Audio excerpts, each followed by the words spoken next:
Hey, what's up guys? Welcome po sa aking YouTube channel. Kung nga pala yung Kuya Carl. So, ang date po ngayon is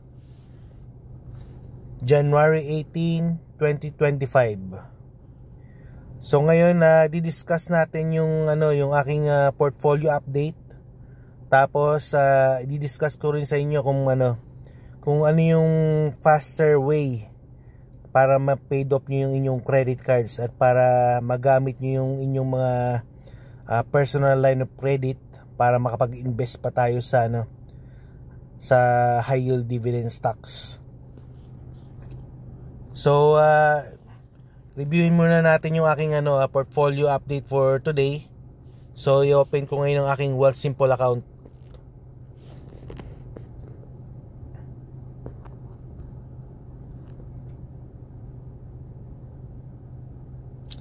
Okay, so ngayon ang value ngayon ng aking account is 38,804.22.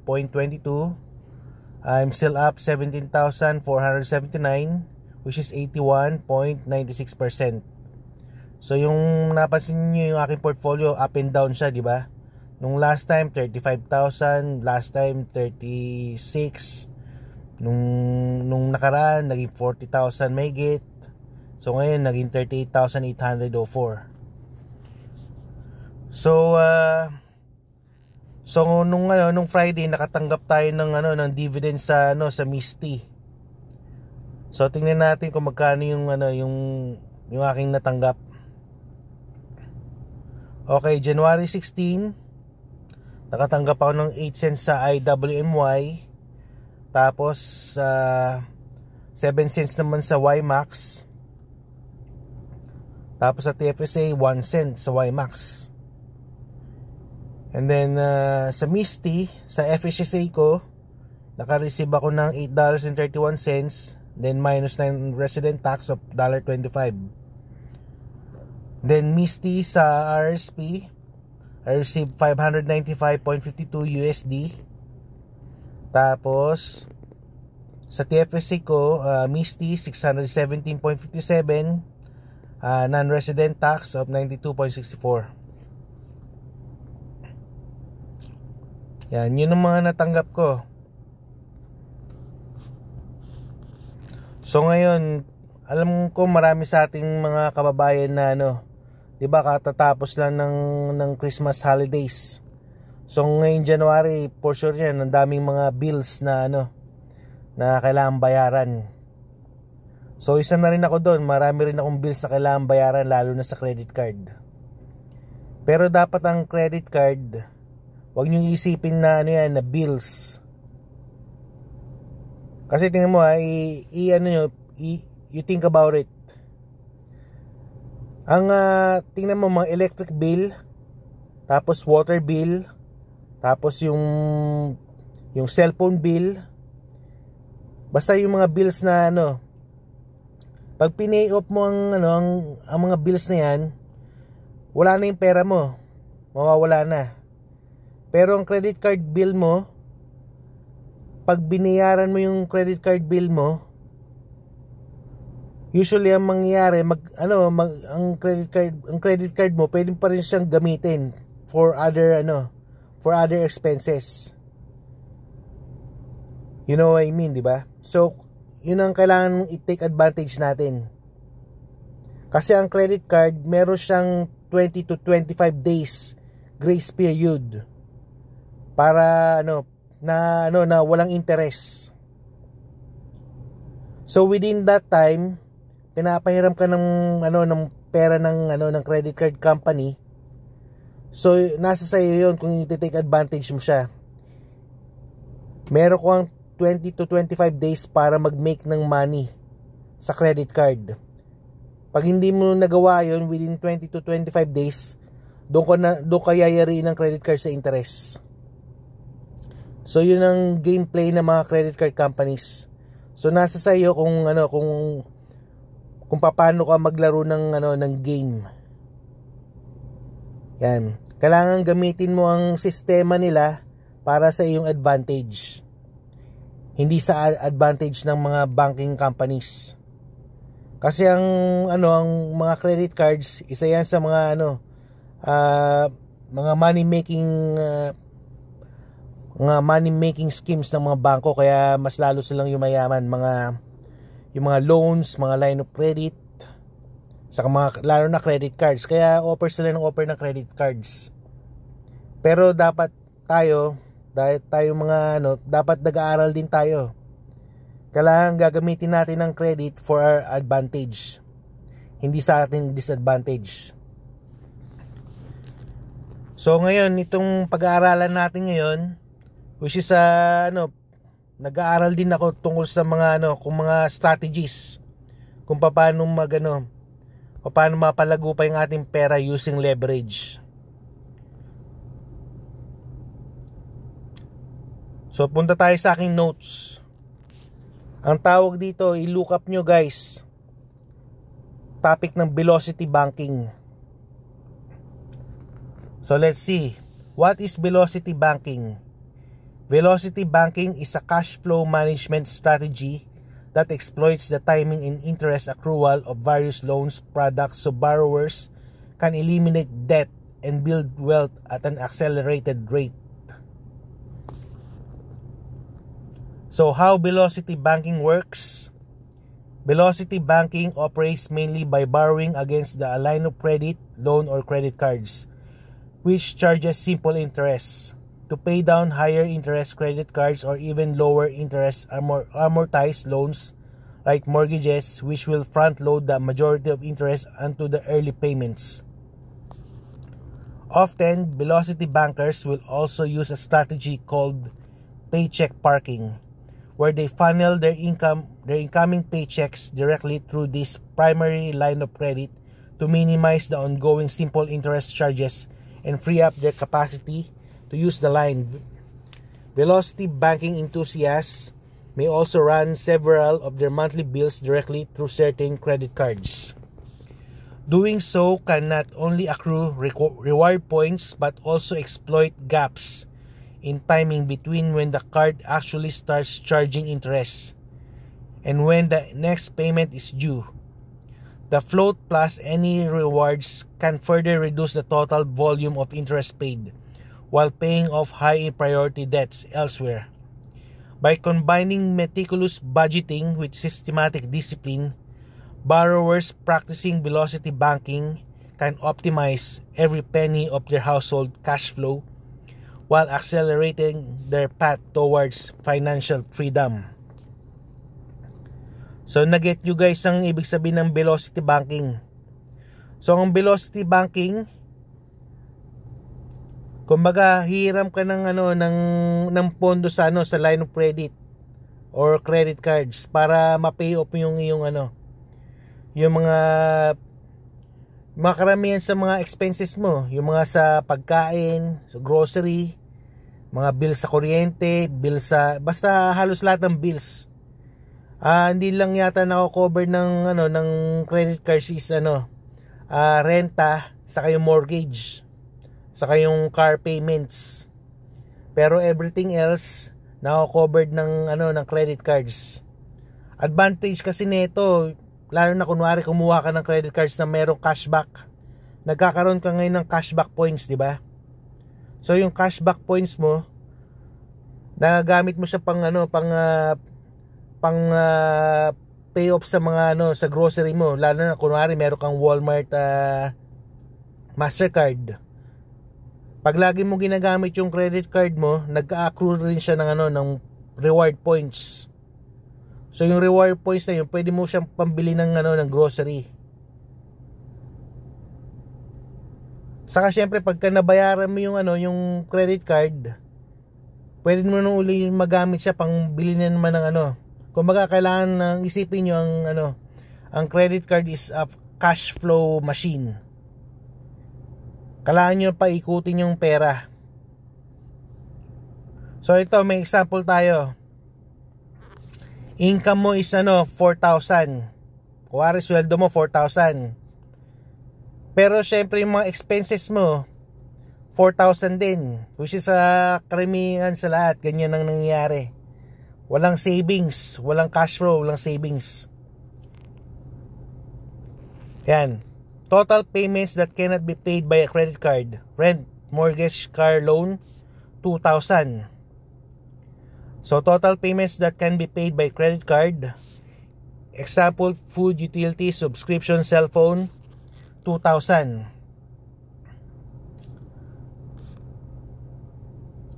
Tapos kunwari ang credit card mo 10,000 at 30%.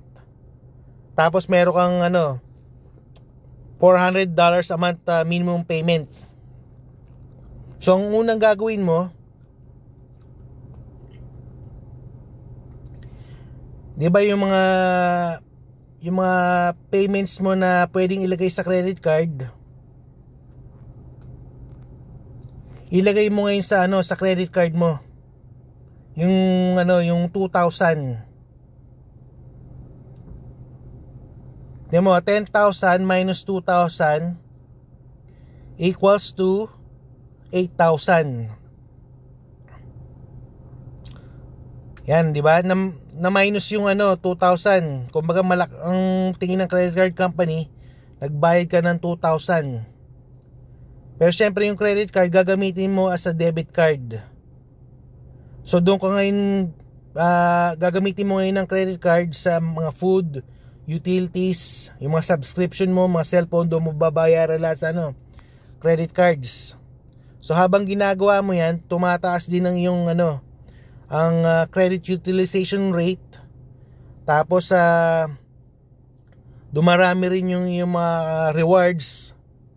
Tapos at the same time, nagiget rid mo yung $400 na minimum payment. Kasi binayad mo $2,000 eh. So nasa-satisfied mo yung $400 na minimum payment. So mangyayari ngayon, yung 8,000 mo, tapos imbis na 2,000 yung magagastos mo, nagiging 1,600 na lang.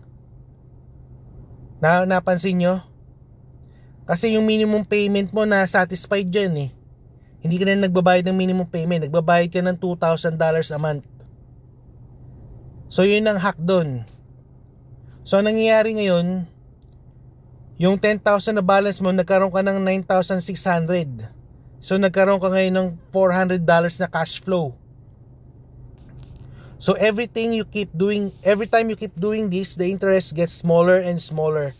So the statement ending balance times interest rate divided by 365 days is equal to average daily balance. So ganun lang guys, paulit-ulit lang ang gagawin nyo. So yan yung susunod na second month, 9,600. Tapos lalagay mo lang uli yung yung natira do sa yung mga pwedeng charge sa sa credit card, minus 2,000 equals to 7,600. Tapos yung 7,600, kasi hindi ka na nagbabayad ng minimum payment, natanggal na yung minimum payment. So plus 1,600, naging 9,200 na. Pababa na siya pababa. If you keep on doing this, they will report your good payments to credit bureaus, thus your utilization rate will go down and then the credit score will go up. Tapos ito pa guys, the cash flow index is a debt repayment strategy that prioritizes paying off the loans that have biggest impact on your monthly cash flow. Here's how it works. So calculate the CFI. Divide the outstanding balance of each loan by its minimum payment. Formula, CFI is equal to loan balance divided by monthly payment. Prioritize repayment. Focus on paying off the loans with the lowest CFI scores first. These loans have the highest balance relative to their monthly payment, meaning they can consume the most of your monthly cash flow. Why it's effective? Reduces financial stress. By quickly reducing the burden of high-impact loans, you free up more of your monthly income. Motivational, seeing quick wins, paying off smaller, more manageable loans can boost your motivation to continue with your debt repayment plan. Focuses on cash flow. Unlike methods that prioritize interest rates like the avalanche method, the CFI method directly addresses the impact of debt on your day-to-day finances. Example, meron kang loan, 5,000 yung balance mo, 100 monthly. So yung CFI niya $50. Yung loan B 1,000 balance, $50 monthly payment, CFI 20.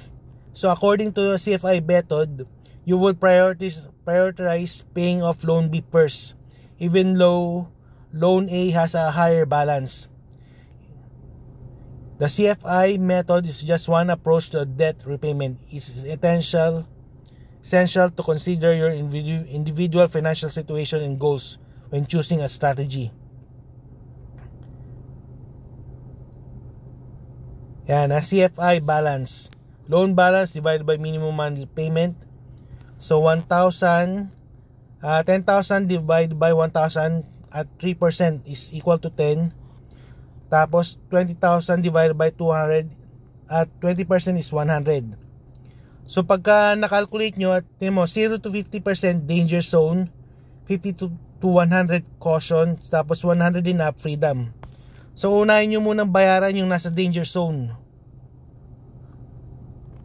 Yun ang kumbaga step by step. Tapos gagawin nyo ngayon debt snowball.